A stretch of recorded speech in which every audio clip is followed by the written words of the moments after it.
Hey, welcome to Caritas Querens. So in this series, I'm just making a couple short videos looking at some of the big words and concepts that we oftentimes throw around in Christianity, and hopefully shedding kind of a different perspective, a different light on them, especially by looking at what the words actually mean instead of just taking the common translations. So in this video, we're going to take a look at the word sin. I think it's interesting, and where I want to start with this is in the Epistle to the Romans. I think a lot could be done, and unfortunately, I'm not going to get into as much detail as I would like in this short video, but I think a lot could be done by taking a look at some of the different words that Paul uses in the Epistle to the Romans, which sometimes get translated as sin, or transgression, or trespass, or something, some synonymous word. So where I want to start is, and I want to look at just a couple, two fairly brief passages here, and because I think my understanding of sin has often been that sin is basically breaking a law. I have a very legal, in my background at least, I have a very legal understanding of it. Sin basically means breaking a law, or to put it another way, acting against God's will. And God's will is His law, and therefore, if I break His law, I'm going against His will. Okay. Now, I'm not saying that there is never an aspect of sin that involves breaking a law. But I think maybe there's a little bit more depth to it that sometimes we are missing. And in fact, I think it's interesting that, as I said, St. Paul, in the Epistle of the Romans, he uses different words, which oftentimes we, at least in my background, in my experience, I've often just kind of taken them as just all synonyms for sin. This is all just sin. And he's just kind of varying it up by using different words. So let's take a look at this. The first passage I want to look at is Romans chapter 4, verse 15. And Paul says, "For the law brings wrath, but where there is no law, there is no transgression." Now, again, in my background, I always saw that word transgression. Well, that's basically another fancier word for sin, right? But it really is a different word in Greek. In the Greek, the word that's used there for what in this translation is transgression, the word that's used is parabasis, which literally means something like, actually, the word transgression is actually a pretty good literal translation of it. It means to go beyond something, to go too far, to transgress or trespass beyond something. Now, in that sense, that does seem to be sort of, my old view of sin as breaking a law, right? Going too far. And in the context, St. Paul is even talking about the law there. The law brings wrath, but where there is no law, there is no transgression. That seems to imply that transgression, or parabasis, is tied up with the law.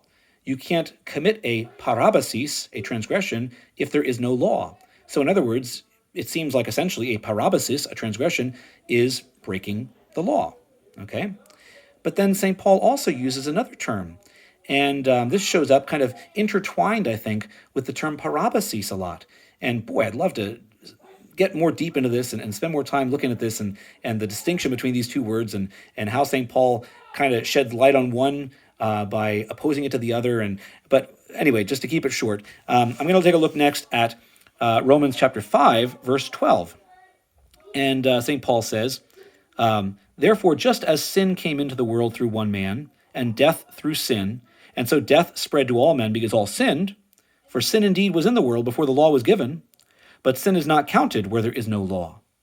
Okay, now, it's kind of interesting because I remember even one time being at a conference somewhere, and they were, at one point, they emphasized the earlier passage I read, Romans 4, 15, where it says that where there is no law, there is no transgression. And I think the translation that the presenter was using was, where there is no law, there is no sin. And I was thinking, well, that's interesting because, just one chapter later, a couple verses later, Paul says that sin was in the world before the law was given. So isn't that a self-contradiction? How could there be no sin where there's no law, and yet sin existed before the law? Well, the reality is that Paul is using two different words here in Greek. So again, in Romans 4, when it says where there is no law, there's no transgression, the word for transgression is parabasis, which again is basically going too far, breaking a law. And it makes sense that that is tied up with the existence of law. But in Romans 5, when he says that as sin came into the world through one man, and sin indeed was in the world before the law was given, but sin is not counted where there's no law, St. Paul here is using a different Greek word. It's the word hamartia. And the word hamartia has a different connotation. The word hamartia means literally to miss a mark. So the idea is, for instance, in archery, if you've got your arrow knocked and you pull back and you let go and you're aiming at a target and the arrow flies out and it misses the target, that's hamartia. It's missing the mark, missing the target. Okay, you've gotten all set up, you've prepared, you've acted, you've let go, and you miss. That's hamartia. Now, looking at it in the context here of Romans 5, I think it makes sense. St. Paul is saying, look, even before the law was given, there was already hamartia. There was already missing the mark. People weren't perfect. People made mistakes. People missed sometimes. Okay, there was hamartia. But it's not counted where there's no law. In other words, it takes law to be able to say, oh, okay, you missed the mark, and actually there's a law about this. And so now it's become not only a hamartia, not only a missing the mark, but also a parabasis, a breaking the law, a going too far. Okay? Otherwise, I mean, if you're shooting archery at a target and you miss, is it a sin? Is it a transgression? Is it breaking the law? No, of course not. It's just missing the mark.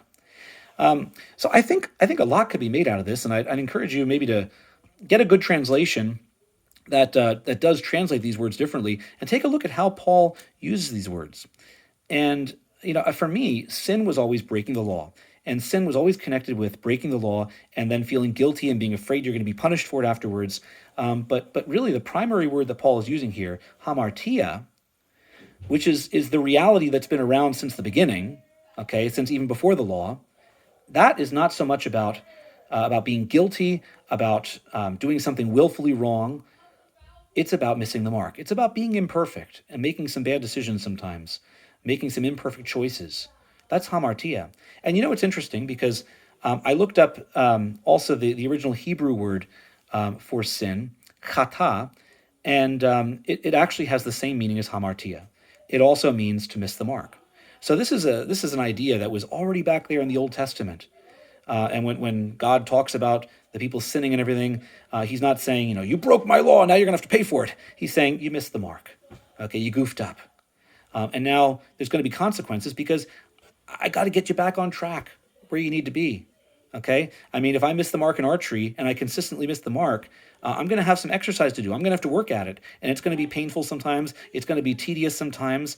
It's going to be long and grueling sometimes.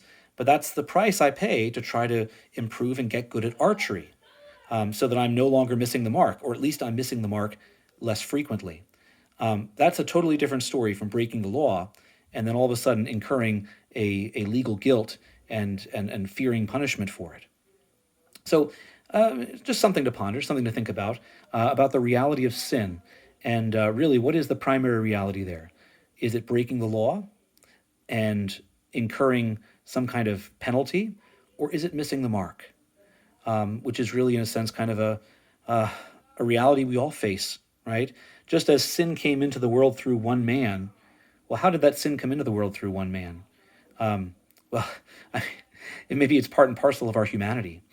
Maybe it came into the world not just because Adam incurred some kind of guilt or penalty that got imputed to us and passed down. Maybe it got passed down simply because we are his natural descendants and we have inherited his weakness, his incapacity to be perfect, or I shouldn't say that, not his incapacity to be perfect, his incapacity to be automatically perfect, his need for perfection, and which entails the possibility that we will miss the mark sometimes.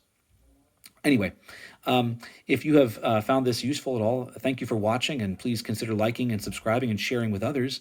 And as always, I'd love to hear any feedback you have for me, positive, negative, or you want to argue with me, that's fine. Anything that you have for me, I will appreciate, and I'm truly believe can be helpful for me. So until next time, adios.